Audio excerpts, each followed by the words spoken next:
dear listeners, you're turning into the Innovative Spain podcast. So, my name is Jenya. As usual, I will not say anything about myself except that I'm living in Madrid, and also I'm fond of tech and wonderful people. I'm trying to invite to the podcast. We were waiting for our special guest today for 2 months. I would say that it definitely worth to wait. And I invite you to dive into the world of tech in Spain. It doesn't matter how it sounds, we're inviting you here.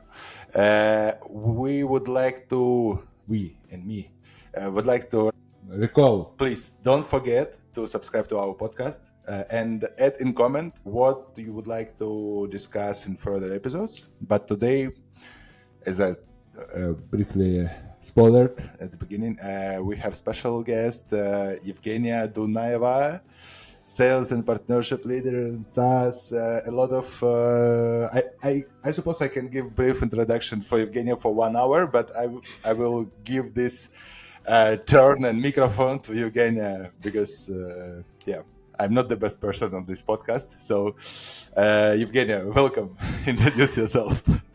Thank you so much. You definitely are the best person on this podcast because you're the host, and it's a pleasure to join you today. It's funny because, I'm Jenya as well.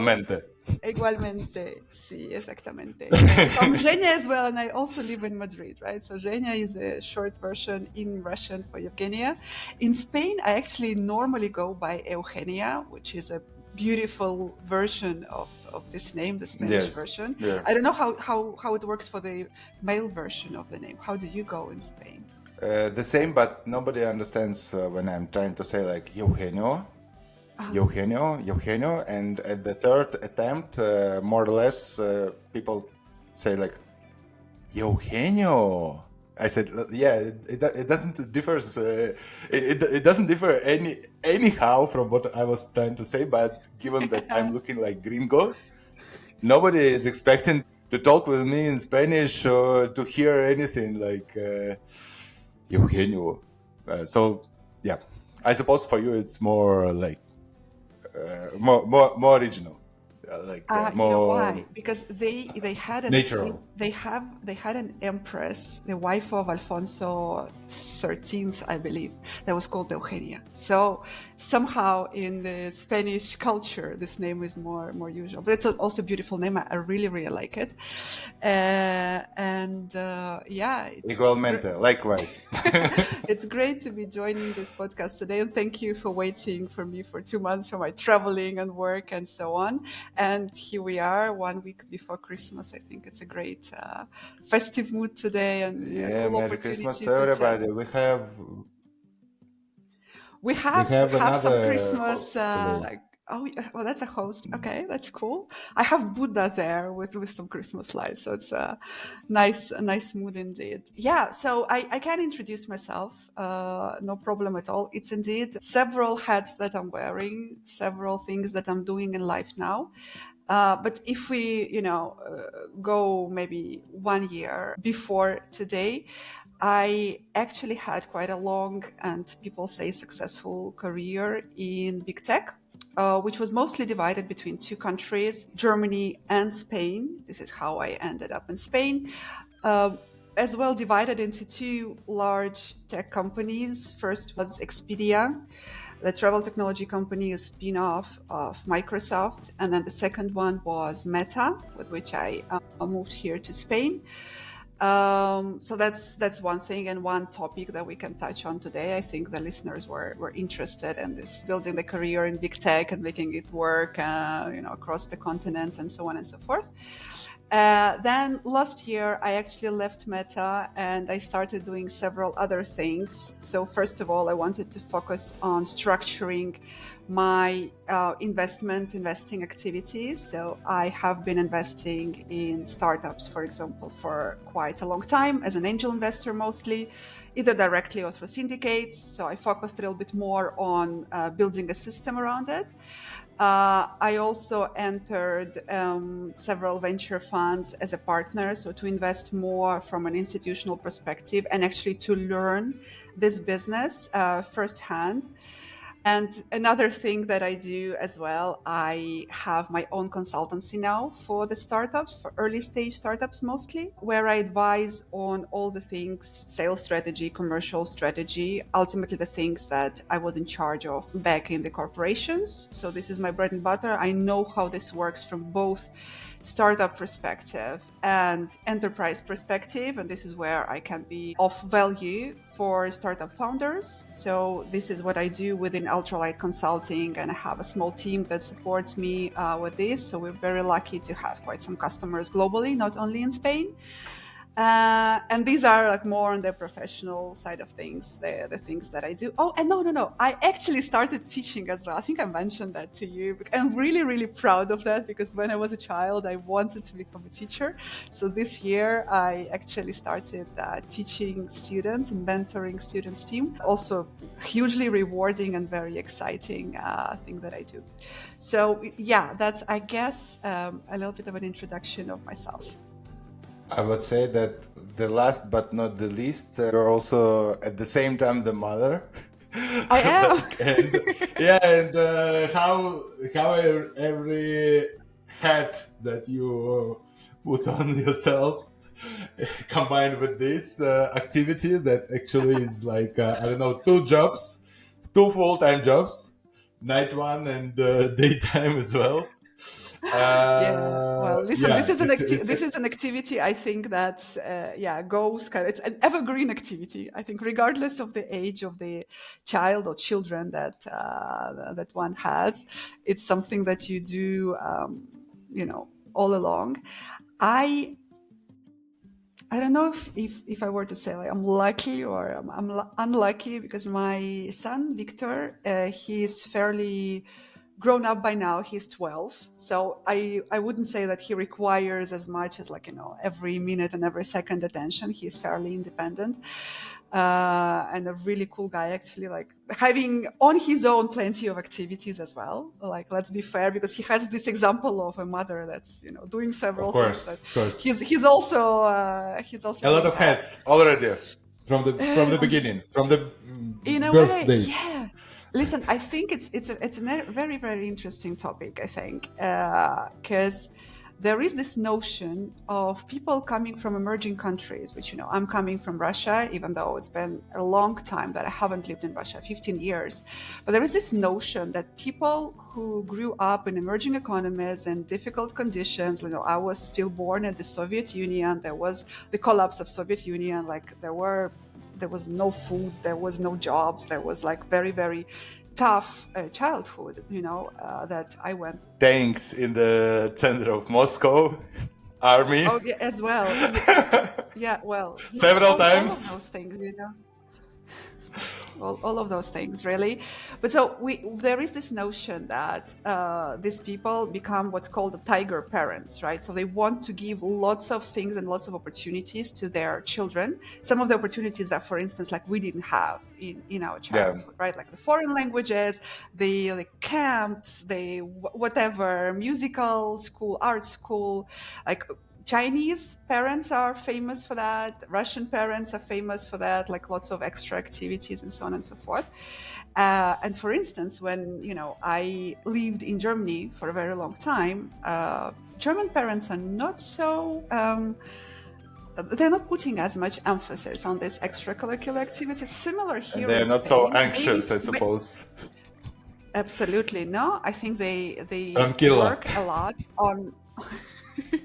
Well, tranquila is a life philosophy, but I think they focus quite a bit on like sports activities for kids, right? That's important, health and sports, but other things not so much. And similar in Germany, I think sports is important and like a big part of everyday life for adults as well as for kids. But all the extra mathematics to go to the STEM school or to enter a good university, because that's what it was for me, right? I went to STEM school with all the physics, mathematics, informatics, like coding. I used to code at school, which is something connecting us to the IT podcast that we actually hear. Yes, yeah, for sure. I used to code at school. Later, I didn't kind of continue this as a career, so I don't have an engineering degree. My degree is actually international management, but I still give a lot of credit to my school and high school for the way my brain works, for the way it structured my brain in a way that, it works efficiently. It's really easy for me to prioritize things. It's really easy for me to get things done. So a lot of kind of things that shape me as a professional now, they actually go to my childhood in Russia with tanks on the streets and, parents focused on trying to give me a better life further on. So yeah, but back to your question, the way I'm managing work now with a child, I think a lot of it is to actually give a good example to the child and make sure that he is as independent as it can be, and also having a good support system in place. Here in Spain, it goes to the educational system. I was able to have a great school for him, which I think was the 31st school that I visited. So I was very picky about the school and education. Why? Look, we started this conversation. I mean, this topic. Let's not be so anxious. That's how I heard it.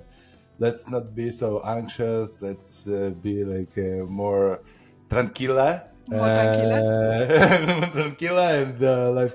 But after that, you're telling us like, yeah, it was such a first school that I visited in Spain, in Madrid. So yeah, I was quite picky there. Why? I think it goes a lot to the personal values. So I think education is an important topic. It's a formative thing for a child, right? So when we were moving from Germany to Spain, I wanted to make sure that, back to the topic of support system, I wanted to make sure that my son had the best support system for this transition, knowing that, I was landing a new job. That was a very, lots of responsibility. Also not the easiest times for Meta back then, with the stock price drop, with, layoffs were not yet there, but still the mood inside the company was very... It was a tricky moment, and I had a team in place. I had to, motivate people. I had to do lots of things there. So my focus had to be there, at least, for the first 2-3 months, full on. So I wanted a better support system for my child.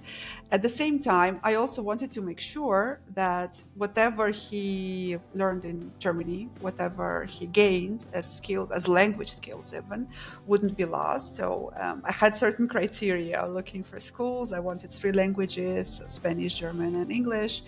And I wanted this value system where they would really support the child, not just look at his notes, not look only at academic strength of it, but also, supporting him as a person. So those are 2 main criteria. And it took me a while to find the school and the right teacher, but hey, I did it. And I think it's great that I had this opportunity, right? That there's not you only have one choice, one public school next to your house, and off you go, whatever happens. So here, I really valued this opportunity of going through lots of private schools as well. You have this great choice of international schools, which I went probably to all of them, and I didn't choose in the end the international school. I chose what's called a concertado, so half private, half public school.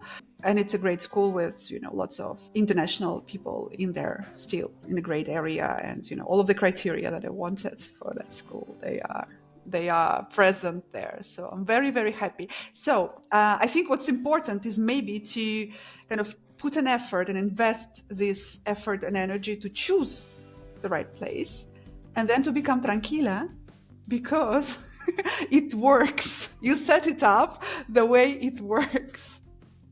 That's a system. Okay, I got it. But one question, given that you have this actually experience, which is, from my perspective, is much more complicated in comparison when you're moving with just your partner. You have a child, you need to think much on a much longer distance.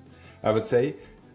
So I suppose this is a very interesting topic to discuss. What do you think about German system of education with which you had some contact, and Spanish one, like pros and cons, and maybe also something that could really help other people to evaluate, like what is the best place for one kind of education or another. Yeah, well, this is a very, very interesting topic, I would say. And it can be amplified even to overall kind of society, the way the society functions. Because Germany as a country, as a society, is notorious for, it's a very structured place with lots of rules and regulations. And people who do well in Germany are the ones that follow the rules and regulations and execute really well. And this is what is instilled in the children within the educational system too. So you do really well if you don't make mistakes. You do really well if you follow all the rules. If you are, I'm trying to put it like diplomatically, because I have a lot of respect to Germany as a country. It gave me a lot as a country, also gave my son a lot as a country. But there's a lot of understanding of, if you are like all the others, if you're not different, then you'll do good. For me, it's not necessarily going 100% with my values, right? I've been working for American companies for a really long time. I value a lot difference of opinions, diversity. I value a lot creativity and people bringing something to the table, like different perspectives. And also, for me, it's super important to actually let people in the team or children in the school to learn from their mistakes, right? To actually, for them to be able to do something that might succeed or might not work out, but still for them to learn from it. And I see that in Spain, there is a lot more opportunity for them to do so. Spanish system is really encouraging people to show their creativity in every possible way. There's a lot of freedom. Dancing. Well, they do many things. They do. They do dancing, many singing, a lot of other things. Look, one. No, and it's I really will really be a cool. bit I think it's a little nerdy bit more today. kind of 21st century. It's more modern to be able, to do what you want and then figure out what works for you and what doesn't work for you. It translates really well into startup ecosystem of Germany and of Spain. Germany struggled for a very, very long time with, encouraging people to actually build startups, because it wasn't just wasn't in their DNA to risk, to do something that hasn't been done before, to build things 0 to 1. Now, I think with kind of, they actually established entrepreneurial programs. They teach people to be entrepreneurs. So there's a lot of kind of academic effort to then, teach people to take risks. Now it's waking up. But even like 5 years ago, it just wasn't there. Spain is a little bit of a different story. There are plenty of people doing small businesses here. Some of them might be technological startups, some are not. But there's a lot of kind of opportunity to go out there and take risks. Obviously, none of this is close to what's happening in the US, where it's, from the kindergarten, probably children are taught how to pitch themselves, how to pitch their ideas, and so on and so forth. But I think, the role of kind of mistakes and being able to do to make mistakes and being able to not sweat it, sort of not consider it a failure if something didn't work. No, it's not a failure, it's a learning. Now you know how you shouldn't be doing it next time. Just go for it and do it. So that's something that I preach to my son, for example, and I see that I'm in line with, his teachers at school as well. So he has this kind of consistency in his head that, yes, this is how the world works, and it's fine, if I decide to do one thing and, in 6 months, I decide to do another thing, and it's okay. I will be a bit nerdy and picky today. how many schools were in Germany? What was the number of school you chose? Like 40, 45? No, so the thing with Germany is that you actually don't have a choice. You go to the public school next to your house. There are very, very few private schools there. So I lived in Munich, which is a big city, fairly big city, business-wise. It's definitely, a big city. And I think there are 2, 3, maybe like up to 10 private schools there. So it's not really a huge choice. But public educational system is really good in terms of, academically, it's really good. So I wouldn't be complaining anything academically, but culture-wise, society-wise, it's... that's the country's values. It's not much you can do about them. But, you can do things around choosing the country where you live, which I did. But if you want to change school in Germany, am I right that you need to move, you need to change apartment, like to move your address? I think so. Listen, I'm not an expert, but I think so. I think it's really difficult to change a school just, out of the blue saying, I didn't like the school. I don't think there is such an opportunity to say, I didn't like the school, I want to change it. They will tell you like, why do you want to be an outlier? Why? I honestly, I didn't have this experience. I can't comment much to it, but still, what's funny and what's interesting. My son still wants to, until now, I don't know what's going to happen when he's older. He still wants to go to a university, to Germany, because it's a really, really good quality, university, higher education.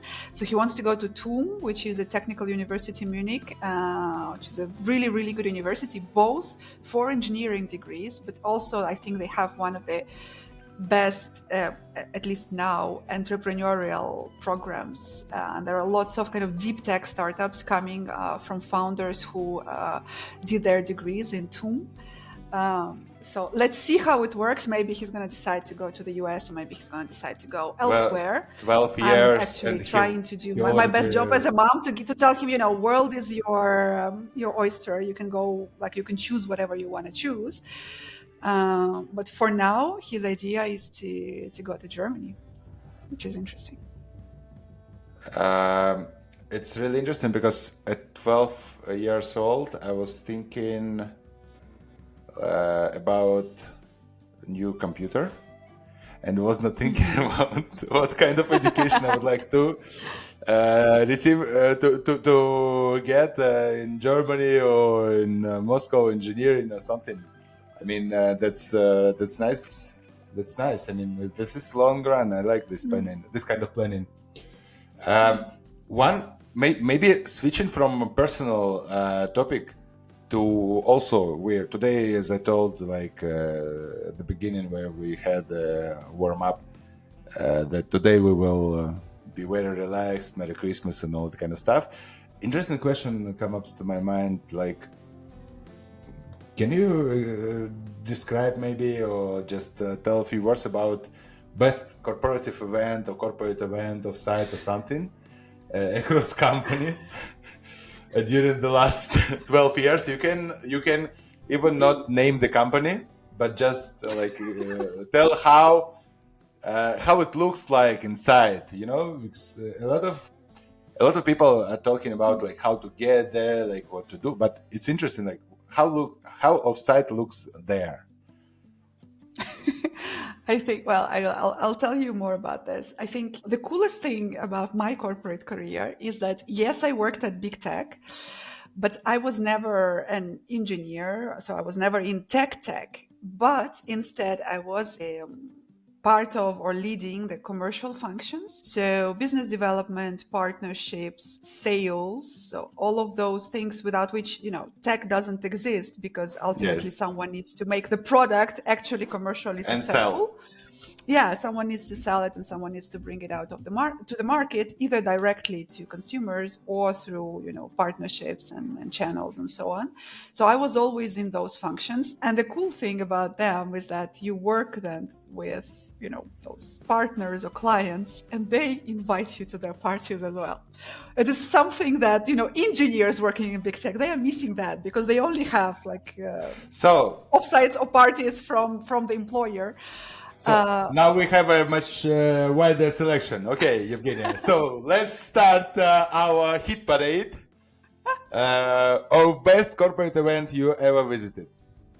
Yeah, well, listen. Let's start from the 5th place to keep intrigue.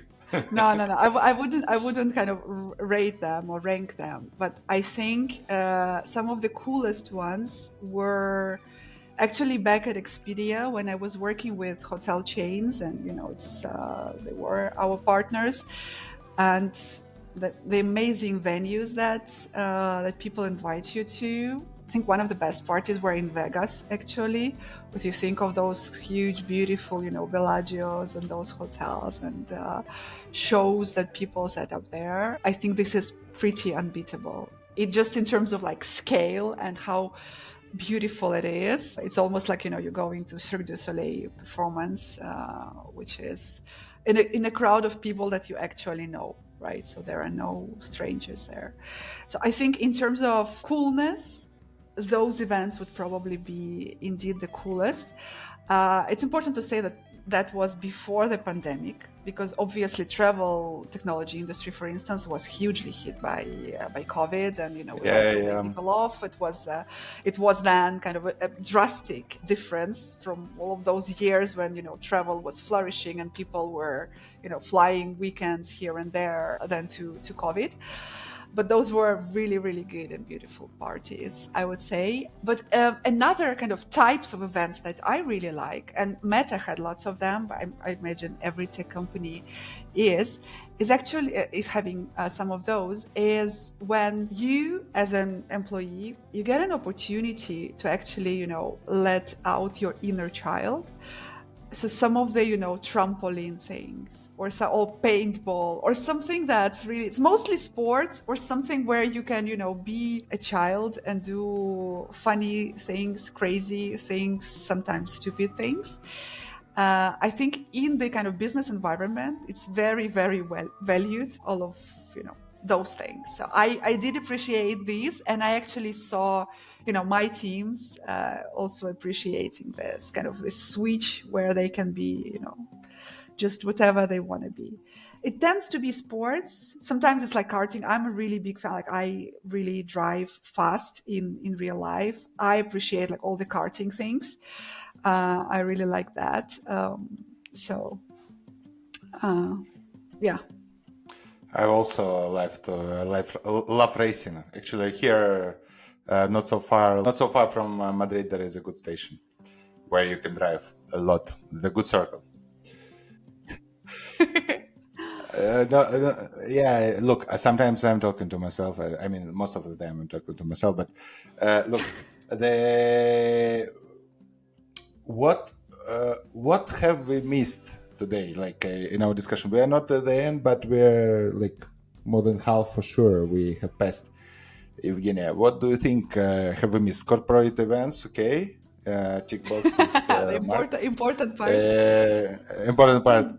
Missing child in Germany and Spain. Okay, also tick box. Very, very high level, of course. We can spend 5 hours, I suppose, to discuss that, but we can do another episode. We are not limited because I'm the host, so we can wait. What have we missed today? What do you think is important to emphasize and maybe to discuss in terms of overview of IT industry in Spain, maybe, or definitely in purpose of our podcast?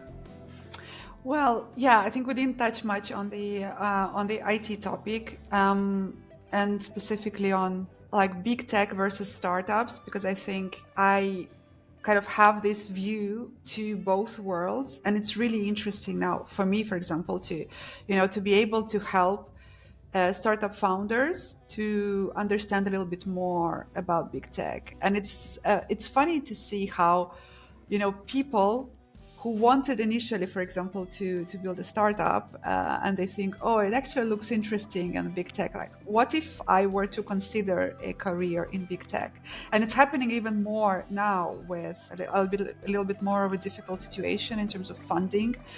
Early stage in startups, and we see lots of startups actually closing, and people then migrating and drifting to more secure sectors of economy. And hey, here we are with big tech or corporations.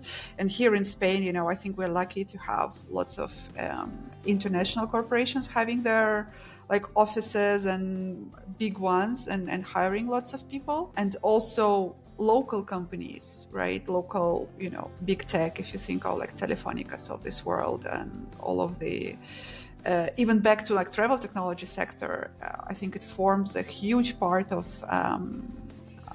IBEX 35, right? The Spanish financial index. There is Amadeus, there is Aena, there is the airlines, there is Melia, Barcelona, the hotels. So I think I see there's a lot of shift happening towards that space. And then there is another very, very interesting trend, specifically for Spain, that lots of corporations here, I saw a research on that, 82%, I think, of Spanish corporations have their corporate VC branch. So they invest in startups. And again, Vira, the CVC corporate VC branch of Telefonica, is hugely active. I would say they invested in Perplexity, for example, which is one of our big investments in DVC, the fund where I'm a partner, and next big thing, next big unicorn from Silicon Valley. And yet Telefonica is investing in them. So it's really, really interesting to see that. And I think in general, with all the changes that Spain has been kind of pushing for, the startup law, the nomad visa, the startup visa, you can see the effort from the government to bring more action in the sector, to bring more money even in the sector, because the startup law is actually having, as part of it, there are some tax preferences even for investors, right, to attract more foreign investment in the country. And I think they are trying to address some of those problems that the Spanish kind of startup community was talking for a very, very long time, that there were not enough, for example, angel investors who were able to write big checks.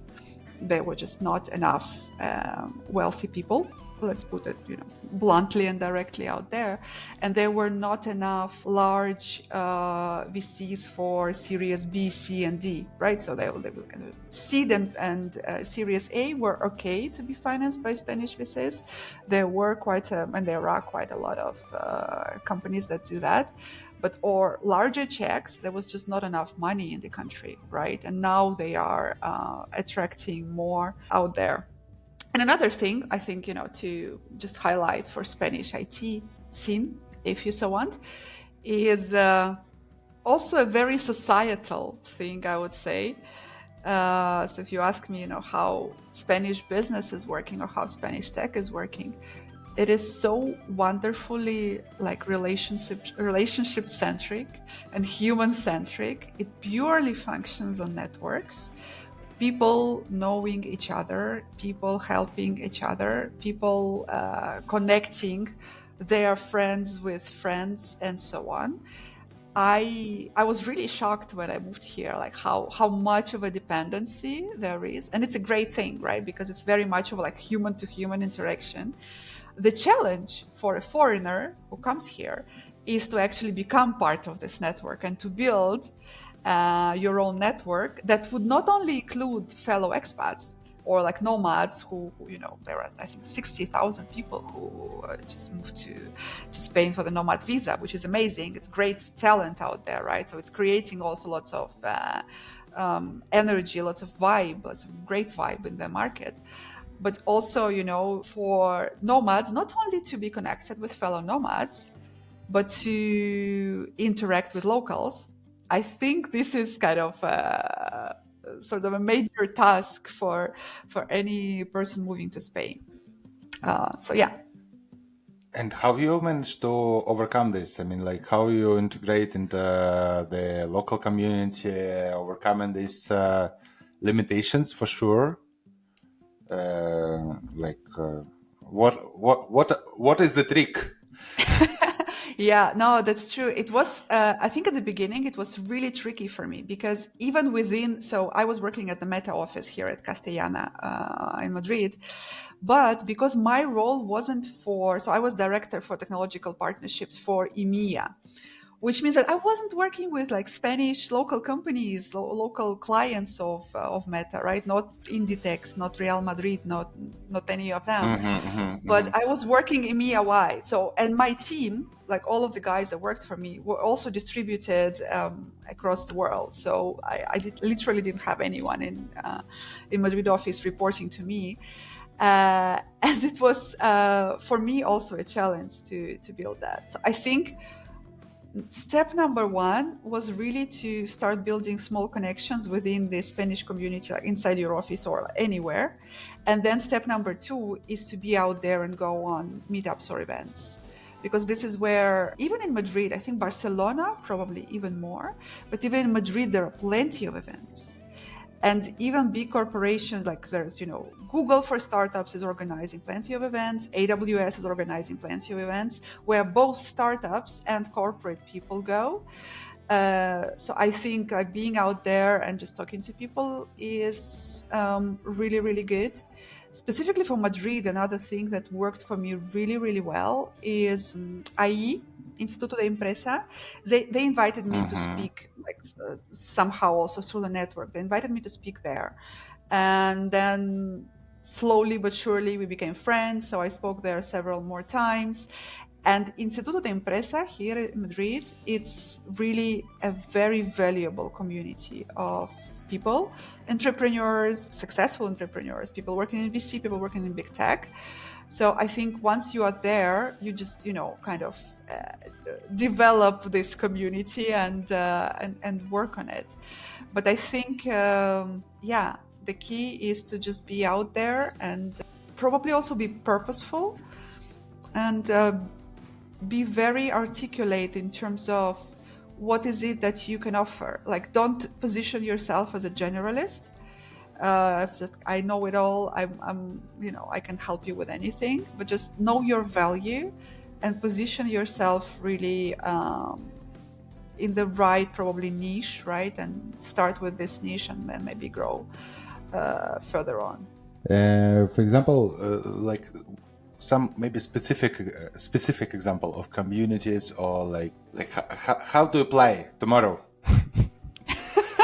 Let's make it let's make it easy. Let's make it practical. Listen, if you're in start Yeah. Listen, if you're in startup, if you're a founder or aspiring founder, go to all of the accelerators meetups. There is Founder Institute. There is like plenty. There's Antler. There's plenty of other ones. Just go out there, meet other founders and meet people from the startup ecosystem. So accelerators or incubators are a good starting point. Just, Google to top 10 accelerators and go out there. Madrid is having this really cool fuck up nights, right? Where experienced founders are sharing their failures, and the inexperienced founders go there and listen to that and also exchange experiences. That's a great one. Fuck up nights. Love this naming. Well, it's very direct. It goes back to like we all fucked up, right? We all had failures and mistakes and things that didn't work, and like let's not pretend that it didn't happen. Let's actually share it with the world so that maybe someone else will start like feeling better about their mistakes as well, right? So go to Fuck Up Nights. I think this is a format that's being organized in many cities. And I don't even know what another like very practical one to do. Perhaps something that's connected to your kind of area of expertise or your niche, right? So if I were back at Meta, I would go to any advertising technology meetup or event or conference back at Expedia, I would go to any kind of travel thing and just meet people who are from that niche, because then through people, you manage your network. Also, if you think, kind of diving into the world of big tech, because I'm very often asked of like, how can I actually get into Meta or into Google or into Amazon? And well, these days, I think you need to be like very curious. You need to understand the trends of like what's happening, where will be the focus of those companies in the next 6 to 12 months.